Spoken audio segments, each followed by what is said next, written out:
नमस्कार दोस्तों, आइए आज हम लोग बात करते हैं लर्निंग ऑन ट्यूब चैनल पर। यूट्यूब चैनल है, इस पे हम लोग आज बात करेंगे सीटीईटी जुलाई में जो एग्ज़ाम होने वाला है। 5 जुलाई को इसका एग्ज़ाम होगा सीटीईटी का। तो ऑल अबाउट सीटीईटी एग्ज़ाम ये वीडियो का सब्जेक्ट रहेगा और इसमें हम लोग बात करेंगे सीटीईटी से संबंधित जो भी आपकी क्वेरीज होती हैं उन सब के बारे में। और इसका एग्ज़ाम क्या है, इसके लिए एलिजिबिलिटी क्या है और इसका सिलेबस क्या है, क्या पढ़ना चाहिए, कैसे पढ़ना चाहिए और किस तरह से पढ़ें कि कम से कम 120 प्लस मार्क्स हम ले आएँ। तो इसके लिए बहुत अच्छी और स्ट्रॉन्ग स्ट्रेटजी बनानी होगी इसके लिए। मजबूत रणनीति से हर बाधा को पार किया जा सकता है। तो ये एग्ज़ाम भी कोई बड़ी बात नहीं है, लेकिन हाँ, इस एग्ज़ाम को बड़ा न बनने दे इससे पहले आपको कुछ अपने तैयारी में कुछ बूस्ट लाना होगा, कुछ उसको बूम करना होगा। तो क्या-क्या इसमें पढ़ें और किस तरह से पढ़ें, तो ये वीडियो उसी पे आधारित है। इसका शेड्यूल हाँ, सीटीईटी 2020 जो कि जुलाई में होने वाला है, तो उस पे आधारित ये वीडियो है। तो चलिए शुरू करते हैं। और दोस्तों, अगर अभी तक आपने मेरा ये चैनल सब्सक्राइब नहीं किया है तो प्लीज़ सब्सक्राइब कर लीजिए और बेल आइकन भी दबा दीजिए, जिससे आपको सही नोटिफिकेशन सही समय पे मिलती रहे। और ये एग्ज़ाम 5 जुलाई, देखिए जैसा कि ये डेट स्क्रीन पे आपको दिख रही होगी, 5 जुलाई 2020 संडे होता है। उस दिन संडे को है। फर्स्ट पेपर हो जाएगा आपको 9:30 बजे सुबह से लेकर के 12 बजे दोपहर तक होगा फर्स्ट पेपर का। 2.5 घंटा का ड्यूरेशन दिया जा रहा है। और उसके बाद और फिर सेकंड पेपर का उसी दिन संडे को ही सेकंड पेपर का हो जाएगा 2 बजे से 2 से 4:30 बजे तक के लिए रहेगा। ठीक है, तो इसमें आपको क्या पढ़ना है, कैसे पढ़ना है, ये आमतौर पे ज़्यादा होता है स्टूडेंट्स के दिमाग में कि भाई क्या करें क्या ना करें। तो चलिए आज इसी के संबंध में बातें करते हैं। सबसे पहले तो हम लोग जानते हैं इसमें एलिजिबिलिटी क्या है सीटीईटी को क्वालिफाई करने के लिए। तो अगर आप लोगों ने फॉर्म तो भर ही दिया होगा, क्योंकि जनवरी में ही आई थी इसके लिए रिक्रूटमेंट। तो उसके लिए जो भी एलिजिबिलिटी होती है, तो ये तो आप लोग पूरा करते होंगे तभी तो आपने फॉर्म भरा होगा। लेकिन जो नए स्टूडेंट्स हैं जो आगामी दिसंबर में फॉर्म भरेंगे इसके लिए, तो उनके लिए ये यूज़फुल हो सकती है। तो उनको मैं जानकारी दे दूं थोड़ी सी। तो इसके लिए मिनिमम क्वालिफिकेशन जो होगा, जो 1 to 5 प्राइमरी स्टेज के लिए, मतलब कि पीआरटी टीचर के लिए इसमें है। ये पूरा वीडियो सीटीईटी पीआरटी के लिए ही है। फर्स्ट पार्ट है CTET, all about CTET. Second part फिर हो जाएगा आपको टीजीटी के लिए और थर्ड पार्ट पीजीटी के लिए करेंगे। तो अभी इस वीडियो में हम लोग टोटल बातें करेंगे सीटीईटी 1 to 5 के लिए ही, जो कि प्राइमरी स्टेज का आता है। तो प्राइमरी स्टेट सीटीईटी को क्वालिफाई करने के लिए आपको जो एलिजिबिलिटी, सबसे पहले तो एलिजिबिलिटी की ओर देखते हैं। तो एलिजिबिलिटी जो होनी चाहिए वह है सीनियर सेकेंडरी आप पास होने चाहिए। सीनियर सेकेंडरी कहते हैं +2 लेवल का, तो 10+2। और कम से कम 50% मार्क्स आपको फाइनल ईयर में होने चाहिए। उसके बाद 2 वर्ष का diploma in elementary education by whatever name known. Diploma in elementary education किसी स्टेट में उसको जेबीटी या बहुत सारे नाम हैं, तो अलग अलग स्टेट्स में अलग अलग नाम, डीएलएड बीएलएड इस तरह से कहा दिया जाता है। तो वो आपको पास आउट होना चाहिए। उसके अलावा दूसरा है, अगर वो नहीं है तो दूसरा आप ऑप्शन देखिए, सीनियर सेकेंडरी के साथ साथ 45% मार्क्स के साथ फाइनल ईयर में 45% मार्क्स होना चाहिए। और फिर diploma in elementary education by whatever name known in accordance with the NCTE regulations. कुछ स्टेट भी कराते हैं एनसीटीई रेगुलेशन के नॉर्म्स के अकॉर्डिंग डीएड कराते हैं, तो वो आप पास आउट होने चाहिए। इसके अलावा अगर वो भी नहीं है आपके पास तो सीनियर सेकेंडरी तो हर हाल में होना ही चाहिए। तो थर्ड देखते हैं हम लोग, थर्ड ऑप्शन है सीनियर सेकेंडरी। और उसके साथ मतलब कि 50% मार्क्स के साथ आप final year secondary senior secondary का एग्जाम दे चुके हों, और उसके साथ 4 ईयर वाला बैचलर ऑफ एलिमेंट्री एजुकेशन यानी बीएलएड आपका होना चाहिए। और उसके अलावा यह भी नहीं है तो सीनियर सेकेंडरी और इट्स इक्विवेलेंट विथ 50% मार्क्स, 50% तो होने ही चाहिए फाइनल ईयर में। और उसके अलावा diploma in education, special education वाली एक पोस्ट आती है, तो स्पेशल एजुकेशन वालों के लिए है ये। उसके बाद अगर ये भी नहीं है तो graduation with at least 50% marks and bachelor of education B Ed. तो या तो आपको ग्रेजुएशन में 50% मार्क्स होने चाहिए, उसके अलावा आपने बीएड किया हुआ हो, ठीक है। और तो ये इन सब में से कोई भी एक अगर आप एलिजिबिलिटी पूरा करते हैं तो आप 1 to 5 के CTET के एग्ज़ाम का फॉर्म भरने के लिए एलिजिबल हैं, उस एग्ज़ाम में बैठने के एलिजिबल हैं। चलते हैं नेक्स्ट करेंगे बातें। नेक्स्ट है, इसमें अब कुछ रिलैक्सेशन भी दिया गया है। जैसे कि इसमें दिया गया 50% मार्क्स का जो है, तो उसमें 5% रिलैक्सेशन भी दिया गया है, जो कि रिजर्व कैटेगरी से बिलोंग करते हैं, तो उन सब के लिए है। और यहाँ पर सबसे बड़ी बात अगर हम करें तो सबसे बड़ी बात हो जाती है सिलेबस के बारे में कि क्या सिलेबस रहता है, क्या पढ़ना होता है। तो सबसे पहले इसी को कर लेते हैं डिस्कस। तो इसमें आपको 1 to 5 CTET में आपको पढ़ना होगा।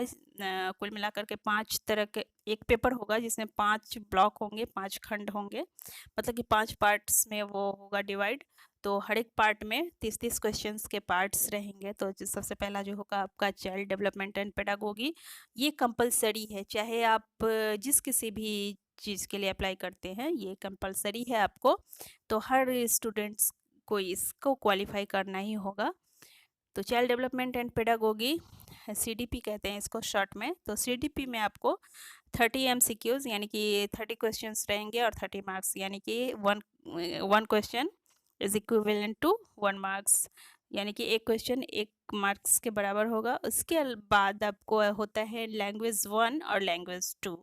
ये दोनों ही कंपलसरी होते हैं, दोनों 30-30 मार्क्स के होते हैं और 30-30 नंबर के होते हैं, 30-30 क्वेश्चन यानी कि। तो इसमें क्या होगा कि ये दोनों ही एक तो कंपलसरी है, लेकिन यहाँ इन दोनों को आपको क्वालिफाई करना है। इसमें एक टर्म यह भी है कि अगर आपने इन दोनों में पासिंग या scoring marks, passing marks, sorry scoring नहीं, पासिंग मार्क अगर आपने एग्रीगेट नहीं किए हैं तो आपको जो आपकी जो कॉपी है वो जांच नहीं की जाएगी, एवेलुएट नहीं की जाएगी। तो इसलिए इसमें आपको पास होना ही होना है। उसके बाद आता है मैथमेटिक्स का भी रहेगा थोड़ा सा। आप 1 to 5 के क्लास के बच्चों को पढ़ाने जा रहे हैं, तो आप तो मतलब कि कोई सब्जेक्ट ऐसे स्पेसिफिक तो पढ़ाना रहता नहीं है, सारे के सारे सब्जेक्ट्स पढ़ाने होते हैं 1 to 5 के टीचर्स को। उन्हें गणित भी पढ़ाने को दिया जा सकता है, इंग्लिश भी पढ़ाने को दिया जा सकता है, साइंस भी पढ़ाते हैं वो। तो आपको कहने का मतलब कि आपको व्हाटएवर जो भी आपको दिया जाता है ड्यूटी, जो भी सब्जेक्ट आपको पढ़ाने को दिया जाता है, आपको उसे पढ़ाना ही है। ये चीज़ आपको माइंड में कब करके चलना है। तो ये नहीं करना है कि भैया अमुक सब्जेक्ट मैं नहीं पढ़ा पाऊँगा, अमुक नहीं पढ़ा पाऊँगा। तो आपको ये सब पहले से तैयार कर लेना होगा। और इसके बाद मैथमेटिक्स भी होता है आपका 30 मार्क्स का, और 30 क्वेश्चन होते हैं। उसके बाद होता है EVS, जिसको कहते हैं फुल फॉर्म में एनवायरनमेंटल स्टडीज़। यह भी 30 क्वेश्चन रहते हैं, 30 मार्क्स के होते हैं। टोटल जो हो जाएगा आपका 150 मार्क्स के होते हैं, ठीक है। और 150 क्वेश्चंस भी होते हैं टोटल कुल मिला करके। तो इसमें नेचर और स्टैंडर्ड क्या होता है क्वेश्चन का। तो क्वेश्चन का स्टैंडर्ड जो होता है, जो कि CDP में जो भी क्वेश्चंस आएंगे वो मेनली फोकस होंगे 6 साल से 11 साल के बच्चों को लर्निंग से रिलेटेड, या मतलब कि सीखने से रिलेटेड, पढ़ने से रिलेटेड जो भी कठिनाइयाँ उनके सामने आती हैं, वो कठिनाइयाँ आपको दूर करनी है। ना सिर्फ सब्जेक्टुअल बल्कि साइकोलॉजिकल जो भी प्रॉब्लम्स उनकी होती हैं वो सब भी आपको शॉर्ट आउट करना होगा। तो इसके लिए सब अच्छी बात ये होगी कि ना सिर्फ आपको सब्जेक्ट का ज्ञान हो, बल्कि आपको कुछ साइकोलॉजिकल नॉर्म्स भी पता होने चाहिए कि बच्चे इस समय क्या अनुभव कर रहे हैं, और उनके जिज्ञासाओं का, क्योंकि इस एज में बच्चों में जिज्ञासा की प्रवृत्ति बहुत ही ज़्यादा होती है। तो उनकी जिज्ञासाओं का आप समाधान किस तरह से करें, खेलते-खेलते, हँसते-हँसते, उन पे कड़ाई का भी यूज़ नहीं करना है, उनको आपको डरा करके, आतंकित करके भी नहीं पढ़ाना है, बिल्कुल एक फ्रेंडली वे में आपको पढ़ाना है। तो इस तरह से ये चीज़ आपको सीडीपी ही सिखाती है, चाइल्ड डेवलपमेंट एंड पेडागोजी ही सिखाती है। तो चाइल्ड डेवलपमेंट एंड पेडागोजी को आपको बढ़िया से तैयार करना होगा, ठीक है? और अगर आपने बीएलएड या डीएलएड जो भी व्हाटएवर आपने पढ़ा हो, या फिर बीएड अगर आपने किया हो, तो उससे उस सब्जेक्ट के जो भी एकेडमिक को बुक्स रही होंगी, तो वो अगर आपने बढ़िया से पढ़ा है, तो आपको मुझे नहीं लगता कि अलग से कोई बुक की ज़रूरत होगी। तो वो अगर आप अच्छे से कर लेते हैं, तो आपको अच्छी समझ होगी चाइल्ड डेवलपमेंट एंड पेडागोजी की। अब यहाँ पे दिया हुआ है कि लैंग्वेज 1 और 2 जो है, इसमें आप अपनी इच्छा से जो भी लैंग्वेज आप सेलेक्ट करना चाहें, तो ये हैं सारे लैंग्वेज के, ये सारी लिस्ट है ये वाली। तो इस लिस्ट में से जो भी आपको सिलेक्ट करना हो, वो आप कर सकते हैं इसमें से, ठीक है? जैसे कि यहाँ पे इंग्लिश, हिंदी, असमीज़, बंगाली, गारो, गुजराती, कन्नड़, खासी, मलयालम, मणिपुरी, मराठी, मिज़ो, नेपाली, ओड़िया, पंजाबी, संस्कृत, तमिल, तेलुगु, तिब्बतन और उर्दू, ये सारे दिए गए हैं। टोटल 15 लैंग्वेज हैं। तो इन 15 लैंग्वेज में से जो भी आपको सूट करती है, तो वो 2 लैंग्वेज आप सेलेक्ट कर सकते हैं, ऑप्ट कर सकते हैं, ठीक है? ठीक है, अब आगे बढ़ते हैं। आगे है आपका, अब लैंग्वेज क्या होगा क्वेश्चन पेपर का, तो लैंग्वेज आपका बाइलिंगुअल होगा। आप अगर हिंदी में अगर अपने आप को बढ़िया से एक्सप्रेस कर पाते हैं, समझ पाते हैं, तो आप हिंदी में क्वेश्चन को सॉल्व कीजिए, और अगर आप इंग्लिश में अपने आप को एक्सप्रेस कर पाते हैं, तो इंग्लिश में कीजिए, ठीक है? अब ये है क्वेश्चन की क्वालिफाइंग मार्क्स क्या रहेंगे। तो आमतौर पे जो भी जनरल कैटेगरी होती है, तो उनके लिए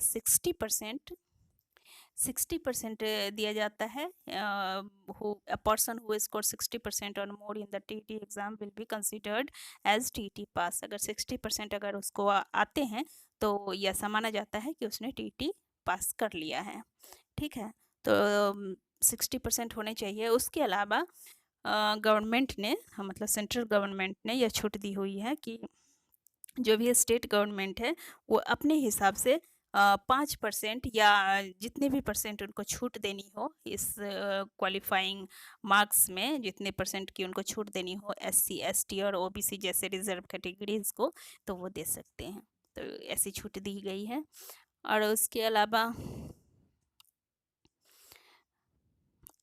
हाँ, हालाँकि ये सीटीईटी जो है, आप एक बात और, ये बहुत ही इम्पोर्टेंट बात है जो कि बताना चाहती थी। जैसे कि सीटीईटी के एग्ज़ाम को बच्चे ऐसा भी समझते हैं कि हमने सीटीईटी पास कर लिया तो हमें जॉब हो ही जाएगी, तो यह कोई ज़रूरी नहीं है। ये 2011 में जो नॉर्म्स आए थे केंद्र सरकार के, तो उसके अकॉर्डिंग सीटीईटी किसी भी टीचर को क्वालिफ़ाई करना आवश्यक ही है, चाहे वो प्राइवेट स्कूल में पढ़ाता हो या गवर्नमेंट स्कूल में पढ़ाता हो।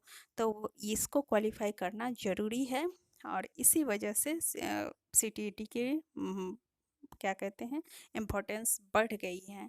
तो ऐसा ना समझें कि आपने सीटीईटी क्वालिफ़ाई कर लिया तो आपने जॉब पा ली, जॉब की गारंटी पा ली, ऐसा बिल्कुल भी नहीं है। यह आपको केवल एक स्कोर कार्ड देता है। इसके आधार पर विभिन्न स्टेट गवर्नमेंट के एग्ज़ाम्स में आप या जॉब्स की जो भी रिक्रूटमेंट निकलती है उसमें अप्लाई कर सकते हैं, या फिर स्टेट गवर्नमेंट की, जैसे कि नवोदय विद्यालय हो गया, केंद्रीय विद्यालय है, जैसे कि सैनिक स्कूल वगैरह होते हैं, तो उन सब के अलग अलग वैकेंसीज आती हैं, रिक्रूटमेंट्स आते हैं, तो उसके लिए आप अप्लाई कर सकते हैं। सीटीईटी के स्कोर कार्ड के आधार पर अप्लाई कर सकते हैं। फिर उनके एग्ज़ाम्स दीजिए, एग्ज़ाम क्लियर हुआ तो फिर आप जॉब के लिए इंटरव्यू वगैरह होते हैं, अगर इंटरव्यू पास हुए तब जा कर के आपको जॉब होती है। तो ऐसा बिल्कुल भी ना समझे कि सीटीईटी आपको जॉब देता है। हाँ, जॉब नहीं देता यह, लेकिन ये आपको जॉब तक पहुंचने के लिए रास्ता ज़रूर देता है। तो इसी रास्ते से चल कर के आप उस रास्ते अपनी मंजिल तक पहुंचेंगे।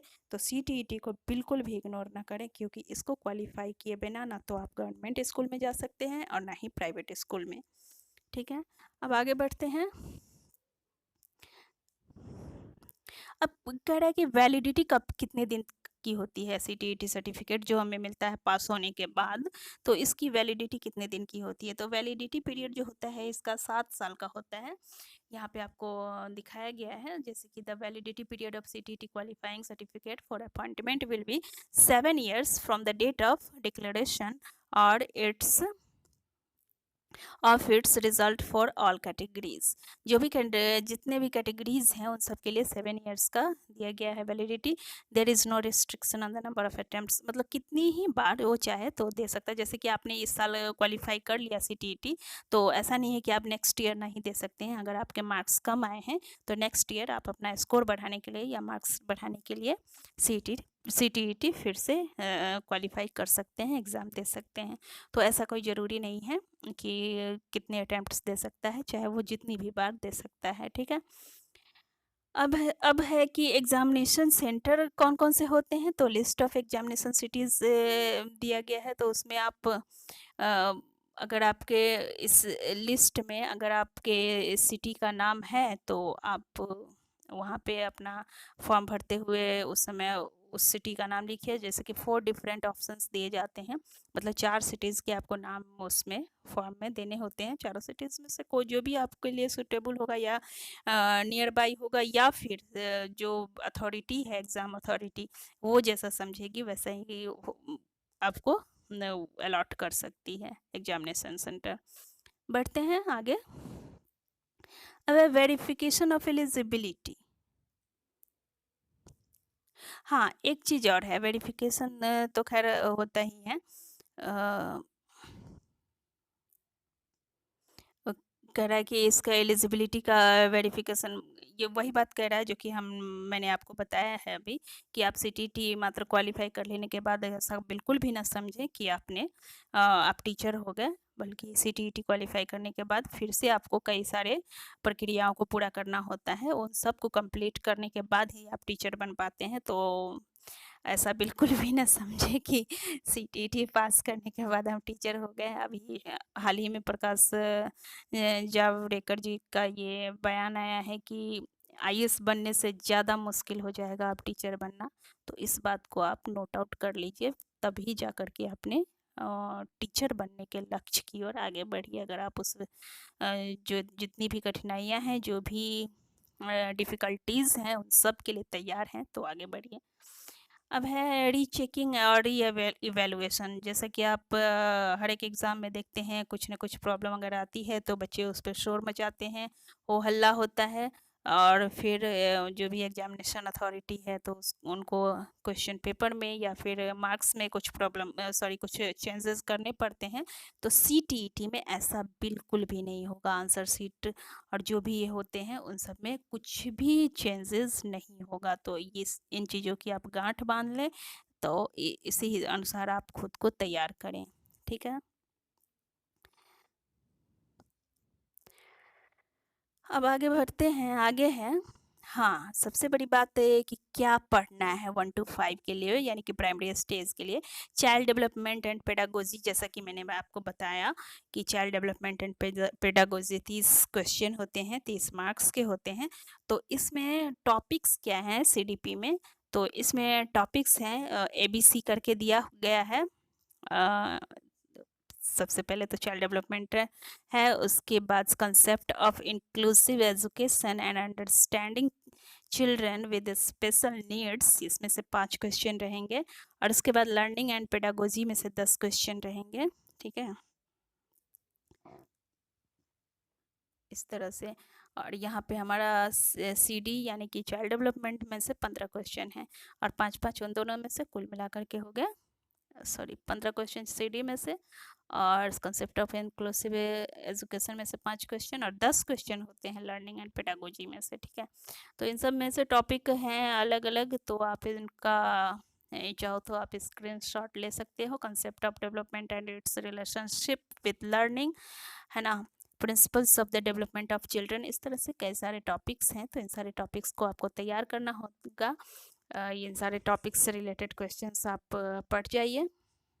तो आप पूछोगे कि भाई इसका ये सारे जो टॉपिक्स हैं ये कहाँ पे मिलेंगे, तो ये आप नोटिफिकेशन इसकी डाउनलोड करके और वहाँ से आप सारे टॉपिक्स की स्क्रीनशॉट, केवल स्क्रीनशॉट, पूरा का पूरा तामझाम नहीं रखना है, केवल स्क्रीनशॉट उसकी मोबाइल में आप अपने सेव रखो, और जब जब भी ज़रूरत पड़े तो उसको देखते हुए उससे बिलोंग्ड चैप्टर्स आप पढ़ाई करो।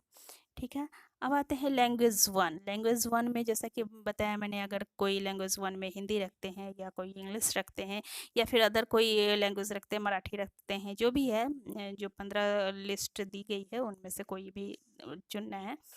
तो लैंग्वेज कम्प्रीहेंशन में से 15 क्वेश्चन रहेंगे। तो इसमें से सबसे पहले तो रीडिंग अनसीन पैसेजेस रहेंगे, जिसमें से ग्रामर भी रहेगा और बहुत सारी जो भी होते हैं उसमें से लैंग्वेज कम्प्रीहेंशन से रिलेटेड वो सारी चीज़ें रहेंगी। उसके बाद इसी से रिलेटेड थोड़ा सा पेडागोजी ऑफ लैंग्वेज डेवलपमेंट भी हो जाएगा, मतलब लैंग्वेज रिलेटेड भी पेडागोजी इसमें पूछ लिए जाते हैं।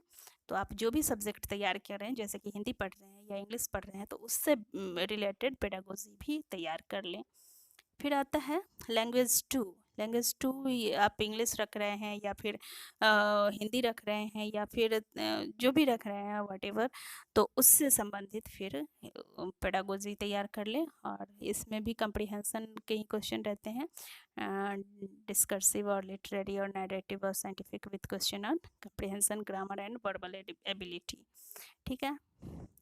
अब है मैथमेटिक्स। जैसा कि मैंने बताया, CTET 1 to 5 के लिए क्वालिफाई करने के लिए आपको मैथ्स के भी उसमें क्वेश्चन रहेंगे, तो इसके लिए भी आपको तैयार रहना होगा। तो मैथमेटिक्स के भी जो जो क्वेश्चन रहेंगे उनके कंटेंट्स यहाँ पे दिए गए हैं। Geometry, shapes and special understanding, solids around us, numbers, addition and subtraction, multiplication, division, measurement, weight, time, volume, data handling, patterns, money। तो ये इन सारे जो टॉपिक्स हैं, इन सारे टॉपिक्स को आपको तैयार करना होगा। और एक जो लास्ट होता है वह है एनवायरमेंटल स्टडीज़। तो एनवायरमेंटल स्टडीज़, जिसको शॉर्ट में इसी को बोला जाता है EVS, तो EVS से भी 30 क्वेश्चन रहेंगे। ठीक है। तो इसको भी आपको तैयार करना होगा। और हाँ, ये जो मैथमेटिक्स मैंने बताया, तो इससे भी रिलेटेड थोड़ा सा पेडागोजिकल इश्यूज रहेंगे। बिल्कुल, आप जो भी सब्जेक्ट पढ़ रहे हैं उससे पेडागोजिकल क्वेश्चंस रहेंगे ही रहेंगे, तो उसको भी ध्यान में रखना है। तो 15 क्वेश्चन वहाँ से हो गए मैथमेटिक्स से, ये 15 क्वेश्चन। उसके बाद पेडागोजिकल इश्यूज से 15 क्वेश्चन। इसी तरह से एनवायरमेंटल स्टडीज़ में कंटेंट से हो गए, ये कंटेंट से हो गए 15 क्वेश्चन। और फिर बाकी के 15 क्वेश्चन जो होंगे, वो 15 क्वेश्चन फिर एनवायरमेंटल पेडागोजी से हो जाएंगे। तो ये सब आपको दिमाग में रखना है तैयार करके। देखिए देखिए पेडागोजिकल इश्यूज़, इससे भी आपको 15 क्वेश्चन बिल्कुल रहेंगे। पेडागोजिकल इश्यूज़ है ना, तो इससे 15 क्वेश्चन रहेंगे ही रहेंगे। ठीक है। तो इसको आपको बिल्कुल ही ध्यान में रखना होगा। अब आगे बढ़ते हैं। Procedure to be followed during conduct of CTET। अब CTET के जब आप एग्ज़ाम देने पहुंचते हैं, तो उस समय क्या क्या आप प्रोसीजर अपनाते हैं और अपनाना चाहिए। तो सबसे पहले तो आप मतलब एग्ज़ामिनेशन देने के लिए जो भी एडमिट कार्ड होते हैं, तो एडमिट कार्ड को डाउनलोड करके अपने पास रख लीजिए। और मुश्किल से 10 दिन पहले तक का मिल जाता है। और उसके बाद आप 90 मिनट पहले आप पहुंच जाइए एग्जामिनेशन सेंटर पर। फिर जैसे ही आपका एग्जामिनेशन हॉल खुलता है, आपको तुरंत जा कर के अपनी सीट ले लेनी है। और अपने साथ ध्यान रखना है कि किसी भी तरह का स्टेशनरी आइटम नहीं हो, और किसी भी तरह का मोबाइल फ़ोन, ब्लूटूथ या कुछ भी नहीं हो। इवन वॉच भी निकलवा देते हैं, तो ये सब चीज़ें नहीं होनी चाहिए। किसी भी तरह का गैजेट नहीं हो, और केवल पेन हो आपके पास और एडमिट कार्ड हो। ठीक है। तो ये सब आप लेकर के जाइए एग्जामिनेशन हॉल में। और जो भी OMR शीट मिलते हैं उन पे कुछ चीज़ें होती हैं भरनी, तो उन सबको भरिए। और उसके बाद हाँ, अब है कि जो भी एग्ज़ाम आपका जैसे ही शुरू होगा तो 5 मिनट पहले आपको सील्ड बुक टेस्ट बुकलेट मिलती है, तो उसको पहले आपको खोलना नहीं है, जब खोलने के लिए कहा जाता है तब खोलिए, ठीक है? और आपको जो कुछ भी उसमें इन्फॉर्मेशन भरना है, तो उसके लिए आपको किसी भी तरह के पेंसिल की ज़रूरत नहीं है, बिल्कुल ब्लू और ब्लैक बॉल पेन ही यूज करना है। तो उसी हिसाब से आप अपने 2 कम से कम 2 कलम ले जाइए, या तो ब्लू या फिर ब्लैक। ऐसा नहीं कि एक ब्लू ले लिया, एक ब्लैक ले लिया, ऐसा नहीं। आप जिस कलर से लिखने वाले हैं यानी कि ब्लू से लिख रहे हैं तो दोनों ब्लू ही ले जाइए, और ब्लैक से लिख रहे हैं तो दोनों ब्लैक ही ले जाइए, ठीक है? और अगला है कि हाँ, सबसे बड़ी गलती जो बच्चे करते हैं ओएमआर शीट को भरने या रंगने में करते हैं, तो उसको बहुत ही सावधानी से भरना है। कई बार तो ऐसा भी देखा, हालांकि पिछली बार में एग्ज़ाम में मैंने देखा एक कैंडिडेट ने तो एग्ज़ाम दे दिया, और एग्ज़ाम के जब लास्ट होता है, एग्ज़ाम ओवर होता है, तो वो क्वेश्चन पेपर अपना लेकर के आती है और क्वेश्चन पेपर अपना जमा करती है।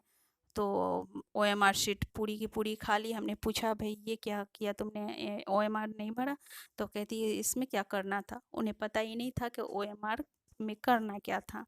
तो सबसे पहले आपको इस चीज़ को बढ़िया से प्रैक्टिस कर लेनी है कि ओएमआर शीट पर भी आपको पेंसिल का बिल्कुल भी यूज़ नहीं करना है, किसी भी तरह का रफ वर्क नहीं करना है। ओएमआर पर जो भी रफ वर्क आपको करना है, वो आप क्वेश्चन पेपर में जो स्पेस दिए गए हैं उसी पे करना है, अलग से ओएमआर पर नहीं करना है।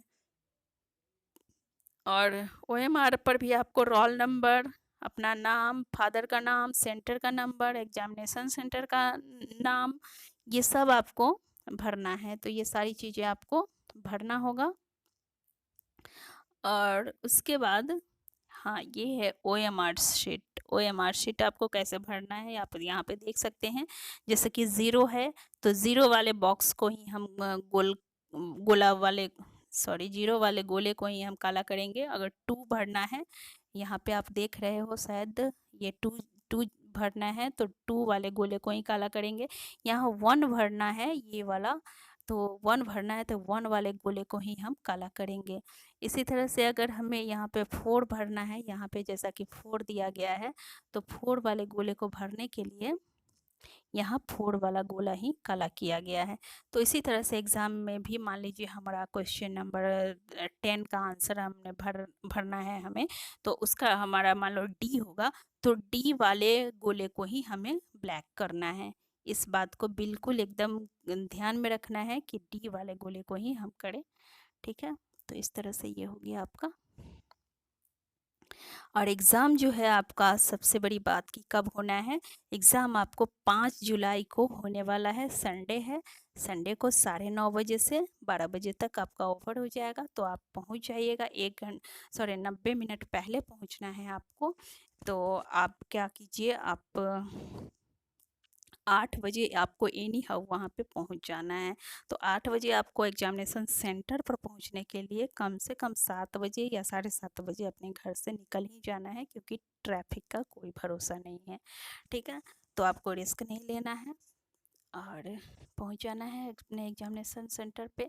हाँ, अब इसके लिए सबसे जो मेन जो आती है बात, कि क्या पढ़ना चाहिए और कैसे पढ़ना चाहिए। अभी मैंने एक स्क्रीनशॉट लिया है खुद से ही बना करके। तो इसका ये जो है सिलेबस है, तो चाइल्ड डेवलपमेंट एंड पेडागोजी है, 30 मार्क्स का है, ठीक है? तो इसके लिए अब ये सारी चीज़ें जो है 4-5 जो टॉपिक्स दिए गए हैं, इनके लिए कौन सी बुक पढ़ना चाहिए, अलग अलग पढ़ना चाहिए, या एक ही साथ कोई एक बुक से चल जाएगा काम।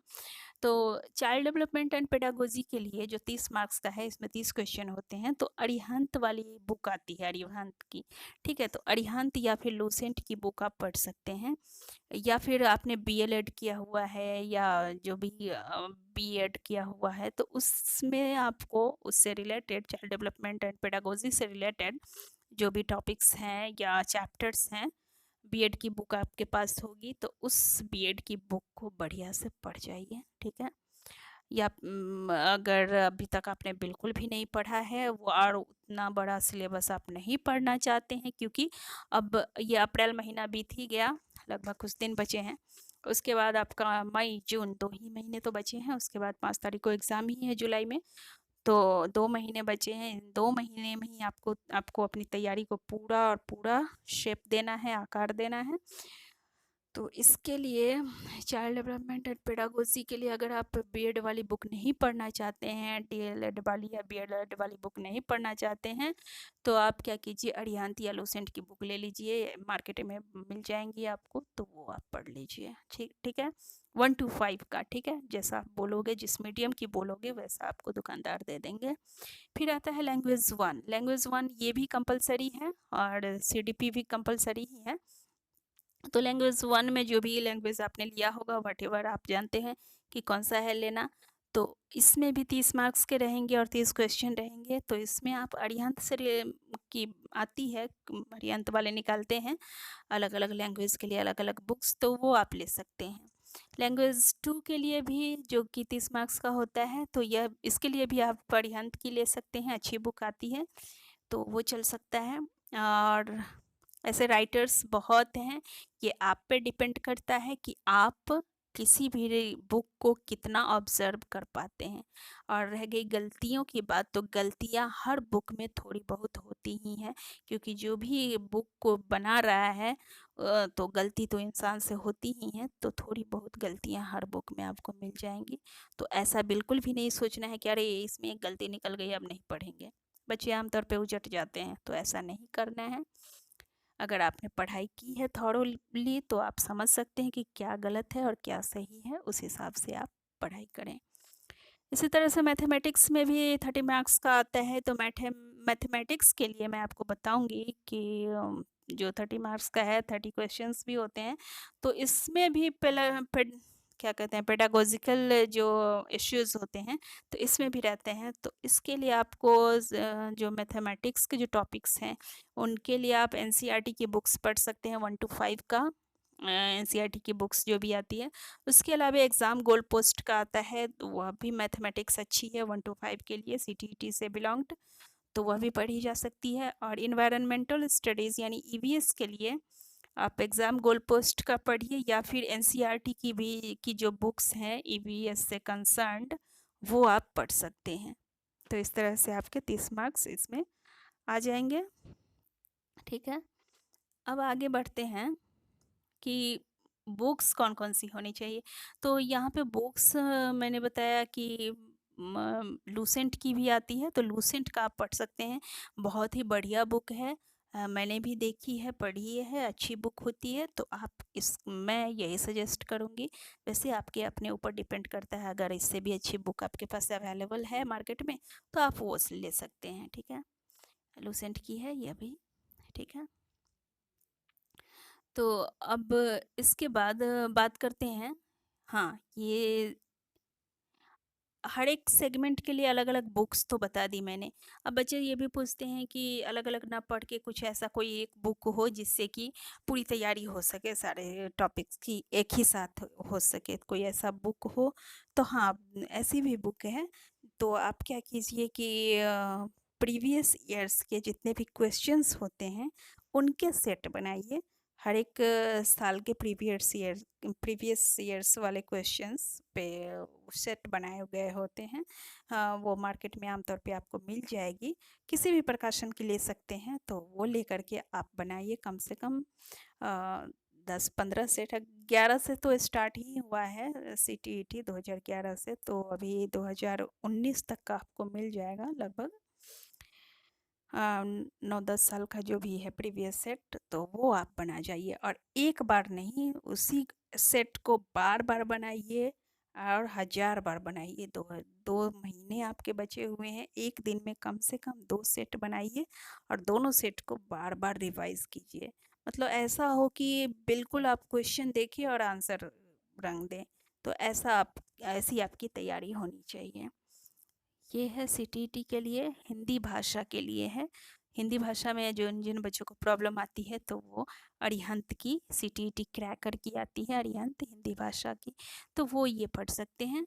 हाँ, और एग्ज़ाम गोल पोस्ट का जैसा कि मैंने बताया है, इन्वायरमेंटल स्टडीज़ का भी आता है, तो ये पढ़ सकते हैं, ईवीएस के लिए है।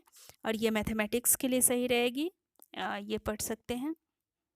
हाँ, एस चंद की आती है एग्ज़ाम सक्सेस सीरीज़ करके सीटीईटी की, तो इसमें भी 1 से 5 के प्रीवियस ईयर्स के जितने भी पूछे गए क्वेश्चन हैं हर एक साल वाले, तो वो इसमें इंक्लूड किया गया है, तो वो आप पढ़ सकते हैं और बस सेट बनाते जाइए और उसको सही कीजिए और जितने गलत हुए उसको फिर से आप रिव्यू कीजिए। तो यही है तरीका। और सीटीईटी कोई इतनी भी डिफ़िकल्ट एग्ज़ाम नहीं है, क्वालिफ़ाई कर सकते हैं। हाँ, लेकिन अगर आप थॉरोली पढ़ें, पढ़ने की आदत डालें और कंटिन्यूअसली पढ़ें तो 100 नहीं 120 प्लस मार्क्स लाए जा सकते हैं। तो इसके लिए आपको बिल्कुल कंटिन्यूअस रहना होगा और हर एक टॉपिक को कंटिन्यूअसली समझना होगा। और प्रीवियस ईयर के क्वेश्चन बनाने से फ़ायदा ये होता है कि हमें ये समझ में आ जाता है कि क्वेश्चन किस तरह से पूछे जाते हैं और कहाँ से पूछे जा रहे हैं और क्या पूछा जा रहा है, तो हम उस हिसाब से उस एंगल से अपने आप को ढाल पाने में समर्थ हो पाते हैं, एबल हो पाते हैं। तो उसके लिए आपको प्रीवियस ईयर के क्वेश्चन बनाना बहुत ज़रूरी है। तो ये आपको समझिए कि स्ट्रेंथ देता है, अपने आप में मजबूती देता है, और जिससे कि आप एकदम आत्मविश्वास से भर जाते हैं और आप एग्ज़ाम को बढ़िया से क्वालिफाई कर पाते हैं। तो ये था सीटीईटी से बिलोंग्ड। और आगे हम लोग बात करेंगे इससे रिलेटेड कुछ क्वेश्चंस की। तो क्या क्वेश्चंस होने चाहिए और कैसे होने चाहिए, तो यह भी मैं आपको कराऊंगी। बुक्स के साथ साथ अगर आप लर्निंग ऑन ट्यूब पे अगर आप देखें तो इस पे भी आपको बहुत सारे क्वेश्चंस सीडीपी के मिल जाएंगे, तो वो क्वेश्चन आप पढ़ करके अपनी तैयारी को बेहतर आयाम दे सकते हैं। तो ये था ऑल अबाउट सीटीईटी। तो ये वीडियो अब होता है समाप्त और मुझे इजाज़त दीजिए। और अगर आपको ये वीडियो अच्छी लगी हो तो प्लीज़ सब्सक्राइब कीजिए और साथ ही बेल आइकन भी दबाइए और अपने दोस्तों को शेयर भी कीजिए इस वीडियो को। थैंक यू दोस्तों, बाय बाय।